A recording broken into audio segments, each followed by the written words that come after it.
بسم اللہ الرحمن الرحیم۔ السلام علیکم ورحمۃ اللہ وبرکاتہ۔ 3 صورتیں۔ رسول اللہ صلی اللہ علیہ وسلم نے فرمایا، تم صبح شام 3 مرتبہ سورہ اخلاص، سورہ فلق اور سورہ ناس پڑھا کرو، تمہیں ہر چیز کے لیے کافی ہو جائے گی۔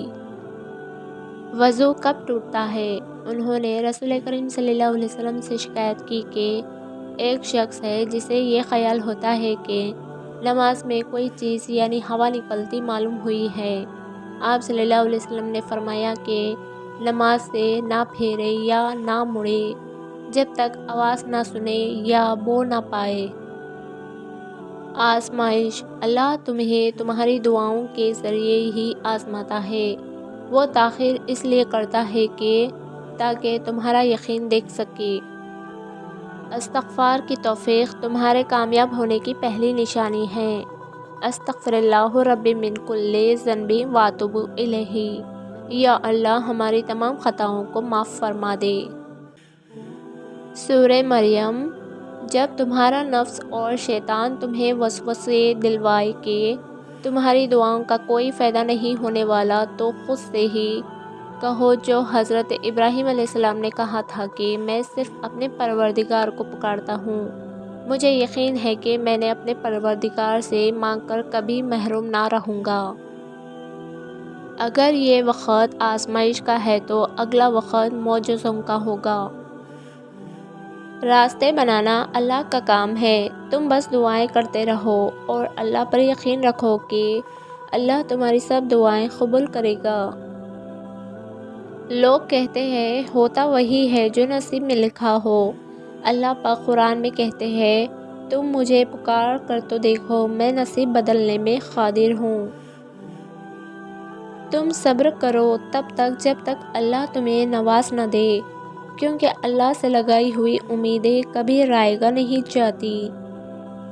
اے نبی، اپنی بیویوں سے اور اپنی صاحبزادیوں سے اور مسلمانوں کی عورتوں سے کہہ دو کہ وہ اپنے اوپر اپنی چادریں لٹکا لیا کرے، اس سے بہت جلد ان کی شناخت ہو جایا کرے گی، پھر نہ ستائی جائے گی، اور اللہ بڑا مغفرت کرنے والا مہربان ہے۔ اے جلد راضی ہونے والے اس بندے کی مدد فرما جس کے پاس دعا کے سوا کچھ بھی نہ ہو۔ 4 باتیں۔ رسول اللہ صلی اللہ علیہ وسلم نے فرمایا، 4 باتوں سے پناہ مانگو، ایسے علم سے جو نفع بخش نہ ہو، ایسے دل سے جس میں اللہ کا ڈر نہ ہو، ایسی دعا سے جو قبول نہ ہو، اور ایسے نفس سے جو اسودہ نہ ہو۔ تہجد پڑھا کرو، تہجد پڑھا کرو، کوئی ملے نہ ملے اللہ مل جاتا ہے، اور جب اللہ مل جاتا ہے تو سب مل جاتا ہے۔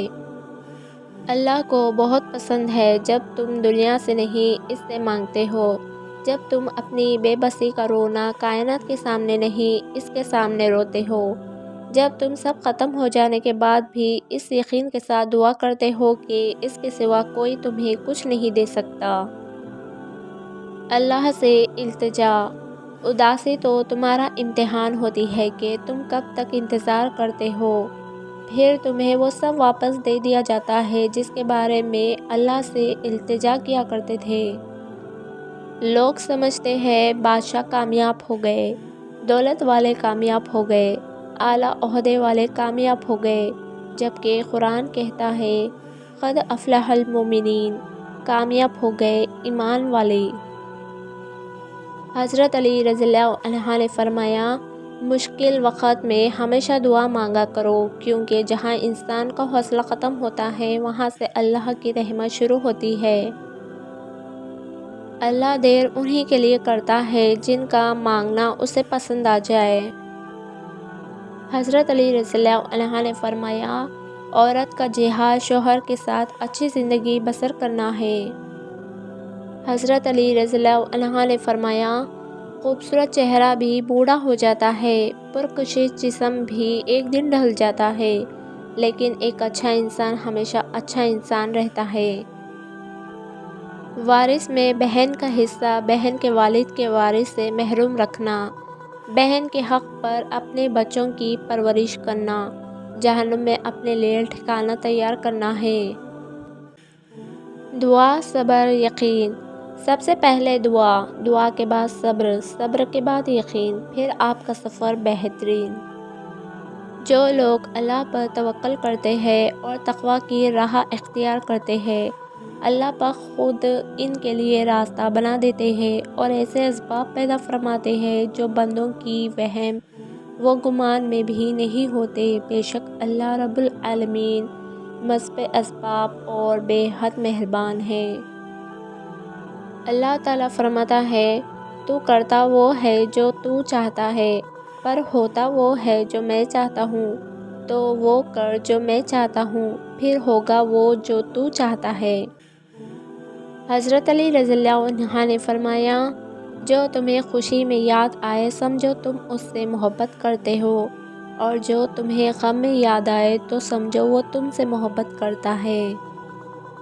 حضرت علی رضی اللہ عنہ نے فرمایا، کسی کے خلوص اور پیار کو اس کی بے وقوفی مت سمجھو، ورنہ کسی دن تم خلوص اور پیار تلاش کرو گے اور لوگ تمہیں بے وقوف سمجھیں گے۔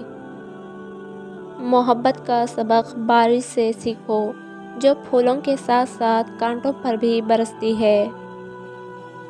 اگر انسان کو یہ بات سمجھ آ جائے کہ زندگی سفر ہے، منزل نہیں، تو اس کی زندگی کی ساری الجھنیں ختم ہو جائے گی۔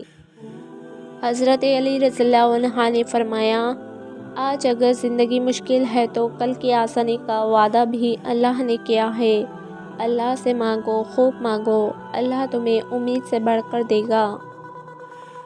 حضرت علی رضی اللہ عنہ نے فرمایا، ہمیشہ ایسے شخص کو چنا کرو جو آپ کو عزت دے، کیونکہ عزت محبت سے کہیں زیادہ خاص ہوتی ہے۔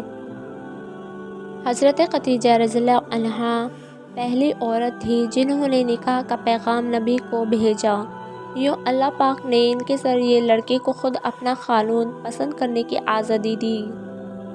جب تمہارا دل کسی کے گلے لگ کے رونے کو چاہے تو قرآن کو گلے لگا لینا۔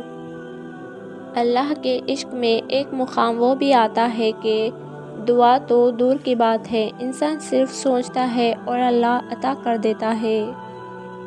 انسان پتھر دل تب بنتا ہے جب اس کے احساسات اور محبت کو بار بار نیچا دکھا کر ٹھکرایا جاتا ہے۔ مسکرائے اور کہے، الحمدللہ، آپ کی زندگی لاکھوں لوگوں سے بہتر ہے۔ سورہ مریم ہمیں یہ سکھاتی ہے، معجزے ہو سکتے ہیں، اللہ پاک کی رحمت سے کبھی مایوس نہ ہونا۔ اللہ تعالیٰ اپنے بندوں کو کبھی تنہا نہیں چھوڑتا۔ اللہ تعالیٰ آپ کو مشکلات سے نکال سکتا ہے۔ سورہ یوسف ہمیں یہ سکھاتی ہے کہ بیمار صحت یاب ہو جاتے ہیں، مشکلیں آسان ہو جاتی ہیں، غم خوشیوں میں بدل جاتے ہیں، کھوئے ہوئے مل جاتے ہیں، اور بے شک سب کچھ اللہ رب العالمین کے حکم سے ہوتا ہے۔ تھکے ہوئے دل اور ریزہ ریزہ روح کے لیے اللہ ہی کافی ہے۔ حضرت علی رضی اللہ عنہ نے فرمایا، ہر آنے والے نے ایسے پلٹ جانا ہے جیسے وہ کبھی تھا ہی نہیں۔